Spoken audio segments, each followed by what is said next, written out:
Είπα προηγουμένως ότι όλη αυτή η διαδικασία πρέπει να συνοδεύεται από επιστημονικά, ηθικά και κοινωνικά κίνητρα. Το επιστημονικό κίνητρο είναι ότι αποτελεί η φαρμακευτική φροντίδα επιστημονική επιταγή.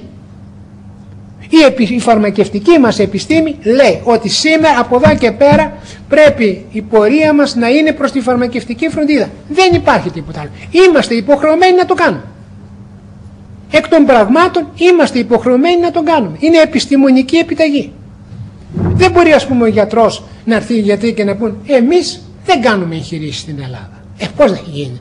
Τότε δεν είναι μισή ιατρική, ή δεν κάνουμε εξετάσεις αυτού του είδους, ή δεν ξέρω τι. Ό,τι επιβάλλεται από την επιστήμη είμαστε υποχρεωμένοι να το κάνουμε.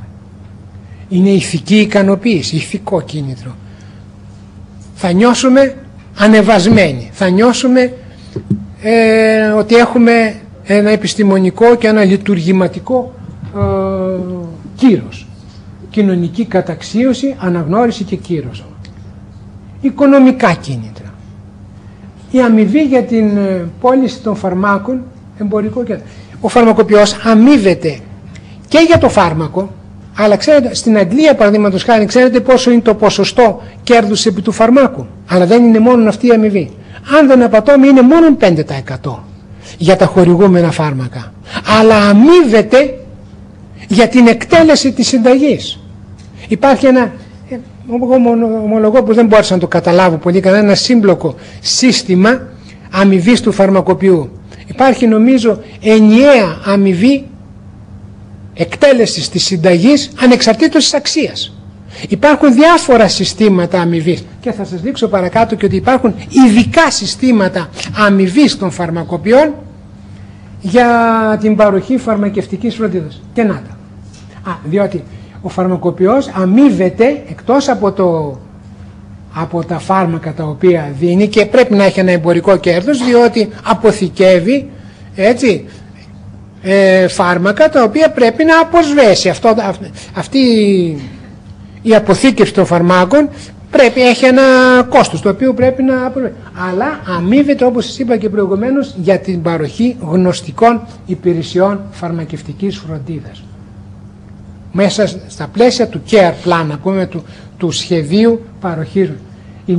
Υπάρχουν διάφοροι μέθοδοι κοστολόγησης παροχής αυτών των γνωστικών υπηρεσιών. Και εδώ έχω fee for service, θα σας δείξω τώρα αμέσως σχηματικά. Είναι διάφοροι τρόποι αμοιβής. Ώσπου να φτάσουμε εμείς, αυτό να μην μας απασχολεί, ώσπου να φτάσουμε εμείς θα έχουν μορφοποιηθεί συγκεκριμένα, και ήδη υπάρχουν εναλλακτικές μορφές αμοιβής των φαρμακοποιών για παροχή φαρμακευτικής φροντίδας.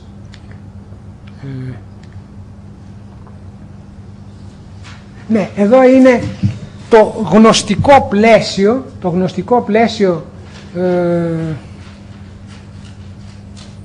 ή μάλλον το πλαίσιο παροχής γνωστικών υπηρεσιών.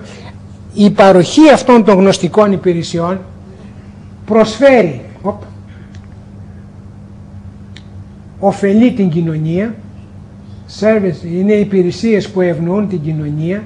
Με αυτές τις διαδικασίες, δίνουν παροχή πληροφόρησης, προφυλάσσουν από κακή χρήση των φαρμάκων, εκπαιδεύουν σε θέματα υγείας,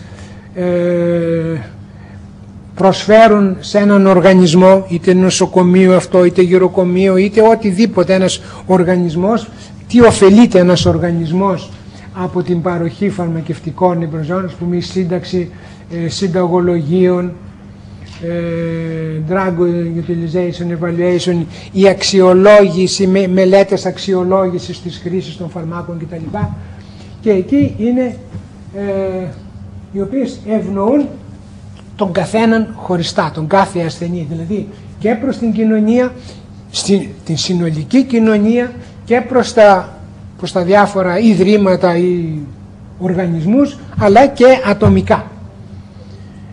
Εδώ ήθελα να σας πω το εξής, είναι ένα χαρακτηριστικό νούμερο που έχει βρεθεί, ότι επένδυση $1 σε παροχή φαρμακευτικής φροντίδας, και όταν λέμε επένδυση εννοούμε αλλαγή της μορφής, εκπαίδευση, όλα όσα είπαμε, συνεπάγεται οικονομία $11 στο σύστημα υγείας.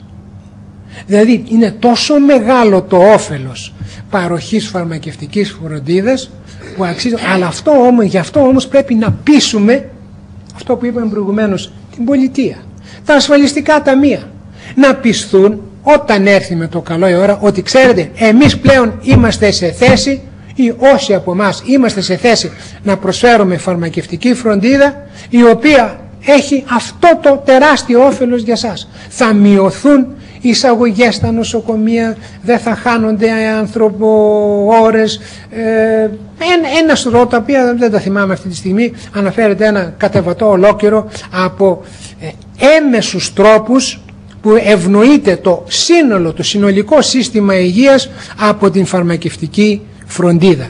Είναι εκείνο που σας είπα ότι το κόστος από την κακή χρήση των φαρμάκων, το οποίο η φαρμακευτική φροντίδα έρχεται να το ελαττώσει δραστικά, είναι τεράστιο. Και μάλιστα φτάνω, κάπου είδα ότι θεωρητικό αυτό, εάν εφαρμοζόταν πλήρως, απόλυτα, τέλεια η φαρμακευτική φροντίδα, τα φάρμακα δωρεάν. Τόσο μεγάλο είναι, δηλαδή στη χονδρική τους τιμή, δεν ξέρω. Τόσο μεγάλο είναι το όφελος της φαρμακευτικής φροντίδας. Αυτή την πληροφόρηση πρέπει να την περάσουμε σε όλους που ανέφερα προηγουμένως. Και εδώ είναι ένας περιπτώσεις γιατί πρέπει να αμείβεται η παροχή φαρμακευτικής φροντίδας. Και λέει, εάν αυτές οι υπηρεσίες που παρέχονται και αξίζουν τον κόπο, γιατί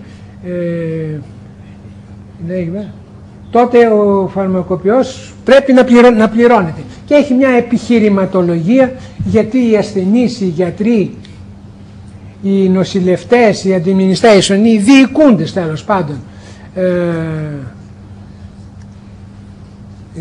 να μην πληρώνουν και αυτοί τις παρεχόμενες υπηρεσίες. Είναι ένα σκεπτικό που αιτιολογεί τον λόγο για τον οποίο πρέπει αυτή η παροχή φαρμακευτικής φροντίδας, που είναι γνωστική παροχή, πρέπει να πληρώνεται. Και εδώ είναι ενδεικτικά τρόπος αμοιβής. Εάν είναι απλώς και μόνο για μια επίσκεψη, παίρνει τόσο $. Έχει απλώς ένα σχήμα. Εάν είναι για πολλαπλές επισκέψεις στο φαρμακείο, είναι τόσο. Εάν είναι να είσαι μέλος, ένας άνθρωπος λέει, εγώ γίνομαι πελάτης σε αυτό το φαρμακείο και θέλω μία μόνιμη φαρμακευτική φροντίδα, όπως φροντίζω, και το είπαμε στην αρχή, για την ιατρική μου φροντίδα κτλ. Έχω τον οικογενειακό μου γιατρό, τον ατομικό μου γιατρό, έτσι πρέπει να έχω και το συγκεκριμένο φαρμακοποιό με τον οποίο θα κάνω μία σύμβαση ότι φαρμακοποιέ, αναλαμβάνεις τη φαρμακευτική μου φροντίδα και σε πληρώνω με $3. Και αν είναι, εδώ είναι ατομική, εδώ είναι οικογενειακή. Και βεβαίως θα πάει περισσότερο. Είναι ένας τρόπος αμοιβής. Εδώ είναι ένας άλλος τρόπος αμοιβής, πάρα πολύ σύμπλοκος, που είναι ανάλογα με τον αριθμό των φαρμάκων, και θα δείτε εδώ στο τέλος, αν φαίνεται καλά, ότι υπάρχει μια χρονοχρέωση κατά κάποιο τρόπο. Για αυτή την περίπτωση που είναι 1 με 2 φάρμακα κτλ, να μην πούμε, 5 λεπτά θα απασχοληθεί ο φαρμακοποιός και θα πληρωθεί, πόσο λέει, $7,45. Αν πάμε στην άλλη περίπτωση, είναι δεν μας ενδιαφέρει όμως, υπάρχουν, και να είναι καλά οι άνθρωποι εκείνοι οι οποίοι μελετούν πολύ πριν από μας και για μας συστήματα αμοιβής.